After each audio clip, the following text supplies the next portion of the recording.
Good evening. It is April 30th. It is 5:02 p.m. Welcome to the San Marino Unified School District Board of Education special meeting. Here is your board president, Shelley Ryan. Thank you, Dr. Choi. I'd like to call the meeting to order. It is 5:02. Could you please join me in the flag salute?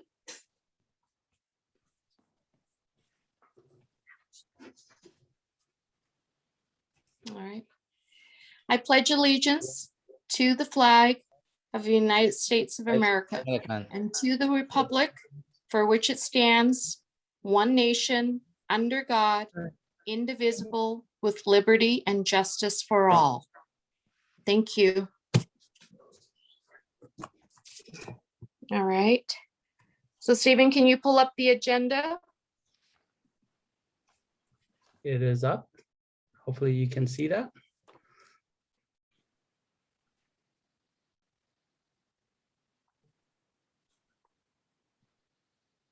Okay.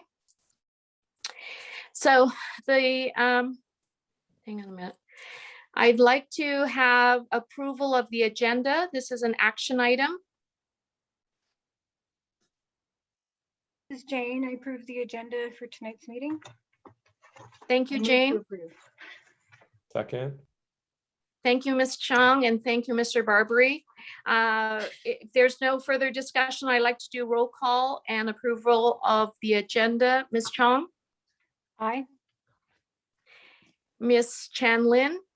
Aye. Mr. Barbary? Aye. Mr. Chang? Aye. Mrs. Ryan? Aye. Do we have student board member? We do not. Okay, and so the motion passes. Public comment. The Board of Education has adopted board policy 5323B. This is to ensure the public's right to be heard in any matters pertaining to the San Marino Unified School District. Persons who wish to provide public comment will have two options to submit public comment. First, you may submit through an online form. Second, you may request to speak during the meeting via question and answer and phone dial-in. Submissions were made through an online form. The public was asked to submit public comments for the closed session item today on April 30th from 11 a.m. through till 3:30 p.m.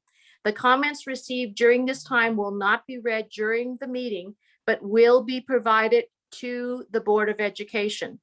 And they were asked to submit it to the school board at 43021.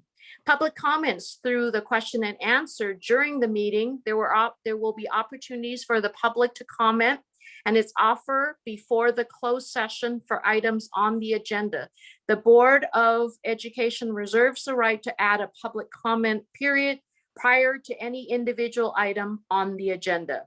There will be 5 minutes allocated for each speaker, maximum of 20 minutes to each subject matter. However, in the event there are more than 4 speakers on the same subject matter, the board president will retain the discretion to adapt and limit the time allocated to each speaker to ensure that all wishing to speak will be heard within the 20-minute allotment. During public comment, the meeting will pause for 1 minute to take questions to speak and to take requests to speak. I apologize. The raise your hand function is used to take requests during the public comment period. For online attendees, press the raise hand icon to add yourself to the queue. And for phone attendees, dial *9. The speaking order will be determined based on the order of requests received. Individual speakers will be unmuted and called to speak. Stephen? Thank you, President Ryan. We'll go ahead and pause the meeting for 1 minute to take requests. If you would like to make a request to speak regarding matters on the agenda, please press the raise hand icon or dial *9 if you are joining us by phone.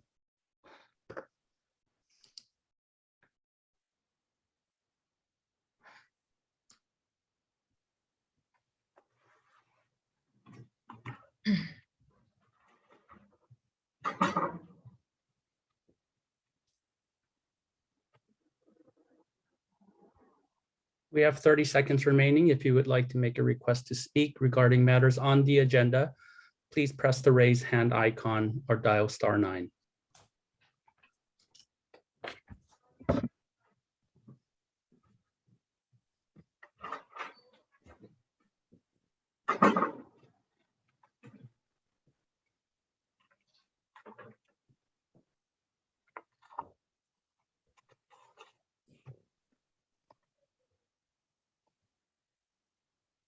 President Ryan, we have one request to speak, and that is Mrs. Lisa Link.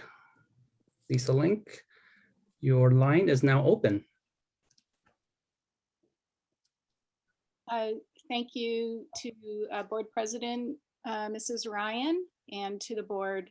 I wanted to provide my insight based on 9 years of experience with superintendents as a board member in this district.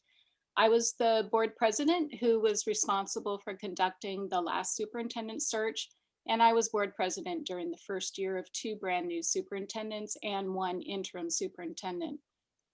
It is this board's duty to make decisions that are in the best interests of the district and the student it serves. The board's most important duty is to hire a superintendent who has the skills, experience, and personal qualities to lead this district. Just 2 years ago on this very day, I announced that the board had selected a lone finalist for the superintendent position, Dr. Jeff Wilson. This was based on a months-long process that included developing a superintendent profile based upon input from many different stakeholders in our community. I believe that profile is just as relevant today and could be used by this board to guide its discussion about its next superintendent. In fact, if this board were to go through the superintendent profile, there is no doubt that the ideal superintendent is already well known to you. For 9 years, I had the unique opportunity to work with Linda De La Torre in her capacity as Assistant Superintendent of Human Resources and later as Assistant Superintendent of Administrative Services. I'd like to share a few things that I learned firsthand as I worked with Dr. De La Torre.